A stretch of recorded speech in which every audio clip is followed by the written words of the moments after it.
Hello, good morning. তো দেখতে পাচ্ছ আমি রেডি হয়ে বেরিয়ে পড়েছি। বন্ধুরা, কোথায় যাচ্ছি চলো দেখাচ্ছি। চলে যাচ্ছে আজকে যেহেতু ভাদ্র মাসের কৌশিকী অমাবস্যা, তো চলে এলাম মায়ের কাছে পুজো দিতে।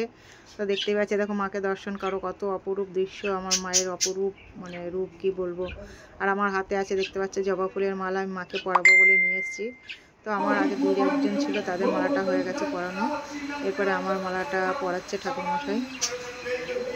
তো ঠাকুরমশাই আবার নাম গোত্র জিজ্ঞাসা করলো, আমি বললাম ছেলে মেয়ের নাম দিয়ে আর গোত্র দিয়ে বললাম, তো মালাটা পরিয়ে দিল। এরপরে যে আমি প্রসাদটা নিয়ে গেছিলাম, সেই প্রসাদটা আমি ওখানে রেখে দিলাম আর বললাম ঠাকুরমশাই পুজো মালাটা পরানো হয়ে গেলে পুজোটা করে দেবেন।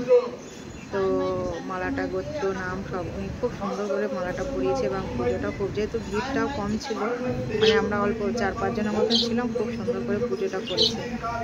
তো যাই হোক, পুজো মালাটা পরানো হয়ে গেছে, এরপরে চলে এলো আমার পুজোটা, আরও 2-1 জন ছিল, তাদেরও পুজোটা একসাথে করবে। তো আমি আবার মিষ্টি প্যাকেটটা দেখিয়ে দিলাম ঠাকুরমশাইকে, পুজোটা করছে। আমি বললাম ঠাকুরমশাই একটু মায়ের পায়ের থেকে ফুল আর বেলপাতা দিয়ে দেবেন। তো দিয়ে দিল, এরপরে প্রসাদটা আমার হাতে দিয়ে দেবে। তো দিয়ে দিল, দেখতেই পাচ্ছ। আর ওর মধ্যে ঠাকুরের মায়ের পায়ের ফুল আর বেলপাতা দিয়ে দিচ্ছে। এরপরে চলে এলাম ধূপকাঠি মোমবাতি দেখাতে।